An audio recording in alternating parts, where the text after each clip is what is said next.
نبی کریم صلی اللہ علیہ وسلم کی سیرت طیبہ کے دو پہلو ہیں۔ ایک پہلو پر تو آپ گفتگو سماعت فرماتے رہتے ہیں، اور وہ پہلو یہ ہے کہ نبی کریم صلی اللہ علیہ وسلم کی سنتوں پر،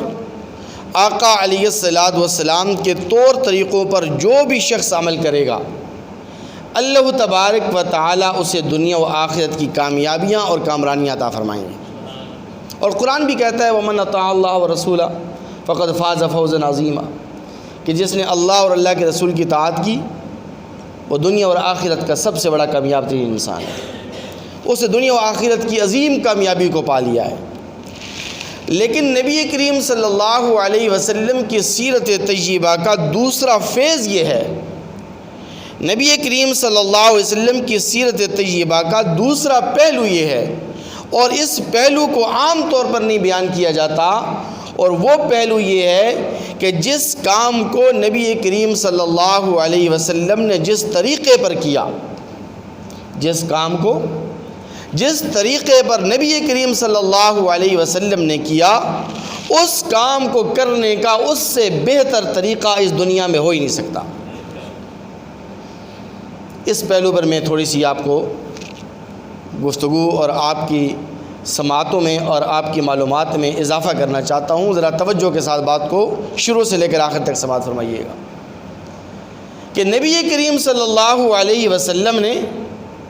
جو بھی طریقہ اختیار کیا اور جس کام کو جس طریقے پر کیا، یعنی آقا علیہ الصلوۃ والسلام کا طریقہ زندگی، آقا علیہ الصلوۃ والسلام کے طور طریقے ایسے جامع ترین طور طریقے ہیں کہ کوئی بھی کام آپ جب کریں گے اور اس کام کو نبی کریم صلی اللہ علیہ وسلم کے طور طریقے پر کریں گے تو اس سے بہتر اور کوئی طریقہ آپ کو مل نہیں سکتا۔ میں چھوٹی سی عام فہم مثال آپ کے سامنے عرض کرتا ہوں، آپ اس مثال سے اس موضوع کو اچھی طرح سمجھ جائیں گے۔ دیکھیے، ہم میں سے کوئی بھی شخص ایسا نہیں ہے کہ جو سوتا نہیں ہے، دن کو سوئیں یا رات کو سوئیں، 24 گھنٹے میں ہر ایک انسان سوتا ہے، سوتے نہیں سوتے۔ اس سونے کے 4 طریقے ہیں، 4 طریقوں پر لوگ سوتے ہیں، 4 طریقوں سے لوگ نیند کرتے ہیں، آرام کرتے ہیں۔ پہلا طریقہ یہ ہے کہ انسان چت سوتا ہے۔ چت سونے کا یہ مطلب ہے کہ منہ آپ کا بستر کی طرف ہے، یعنی کمر آپ کی بستر کی طرف ہے اور منہ آپ کا آسمان کی طرف ہے، اس کو چت سونا کہتے ہیں۔ دوسرا طریقہ ہے پٹ سونا، یعنی الٹے منہ، اس کا برعکس کہ آپ کا منہ بستر کی طرف ہے، کمر آپ کی آسمان کی طرف ہے، اس کو پٹ سونا بولتے ہیں، الٹا منہ سونا۔ تیسرا طریقہ یہ ہے کہ آپ بائیں کروٹ پر سوتے ہیں، بائیں پہلو پر سوتے ہیں۔ اور چوتھا طریقہ یہ ہے کہ آپ دائیں کروٹ پر، دائیں پہلو پر سوتے ہیں۔ یہ 4 طریقے ہیں سونے کے۔ دنیا کا ہر ایک انسان، کوئی بھی انسان ایسا نہیں ہے کوئی 4 طریقوں کے علاوہ کسی اور طریقے سے سوتا ہو، یہ 4 طریقے ہی ہیں۔ اب یہ میں آپ کو بعد میں بتاؤں گا کہ ان 4 طریقوں میں سے سنت طریقہ کون سا ہے، افضل ترین طریقہ کون سا ہے، لیکن پہلے آپ ان 4 طریقوں پر تھوڑی سی روشنی ڈالیں اور سوچیں، غور کریں کہ نبی کریم صلی اللہ علیہ وسلم کی زندگی، آقا علیہ الصلوۃ والسلام کے طور طریقے کتنے جامع ترین ہیں، اور آقا علیہ الصلوۃ والسلام کی سنتیں کتنی محبوب ہیں، اور ان کے اندر کتنے فوائد و ثمرات ہیں۔ جب کوئی انسان چت سوتا ہے، اس چت سونے کو نبی کریم صلی اللہ علیہ وسلم نے ناپسند فرمایا ہے، اور آج کی جدید تحقیق، جدید ٹیکنالوجی، جدید سائنس بھی اس بات کی تصدیق کر رہی ہے کہ یہ چت سونا انسان کے لیے نقصان دہ ہے، کیونکہ جب آپ چت سوتے ہیں تو اس کا نقصان یہ ہوتا ہے کہ آپ کے موروں کے اوپر، چاہے وہ گردن کے مورے ہوں یا آپ کے کمر کے مورے ہوں، ان کے اوپر دباؤ آ جاتا ہے، ان کے اندر درد شروع ہو جاتا ہے، لو بیک پین شروع ہو جاتی ہے۔ وہ کیسے؟ جب بندہ سوتا ہے، چت سوتا ہے، تو اس کے پورے جسم کا وزن اس کی ریڑھ کی ہڈی پر پڑتا ہے، اور آپ جانتے ہیں اس بات کو کہ یہ ریڑھ کی جو ہڈی ہے یہ خمدار ہوتی ہے، یہ سیدھی نہیں ہے، خمدار ہے یہ، اور خمدار چیز کے اوپر جب وزن پڑے تو یا تو وہ ٹوٹ جائے گی، یا پھر یہ کہ سارا کا سارا وزن اس کے کناروں پر آ جائے گا۔ تو جب بندہ چت سوتا ہے تو ریڑھ کی ہڈی کا جو وزن ہے یہ سارا کا سارا اس کے کناروں پر پہنچ جاتا ہے، اور پھر اس کا نتیجہ یہ نکلتا ہے کہ آپ کی گردن کے جو موڑے ہیں یہ درمیان سے دباؤ میں آ جاتے ہیں اور آپ انجائنا کے درد کا شکار ہو جاتے ہیں۔ یا پھر یہ ہوتا ہے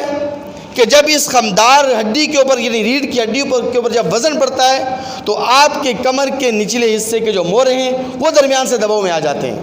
اور آپ کو کمر کے اندر لو بیک پین شروع ہو جاتی ہے، یعنی آپ کے کمر کے نچلے حصے میں درد شروع ہو جاتا ہے۔ تو پتہ چلا کہ یہ طریقہ یعنی چت سونا یہ انسان کی صحت کے لیے مضر ہے، نقصان دہ ہے۔ دوسرا طریقہ ہے پٹ سونا،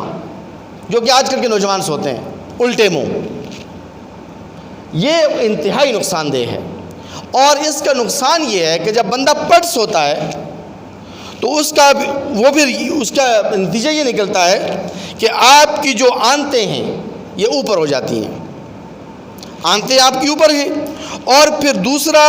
نتیجہ یہ نکلتا ہے، دوسرا نقصان یہ ہوتا ہے کہ آپ کی یہ آنتیں لٹک جاتی ہیں، معلق ہو جاتی ہیں،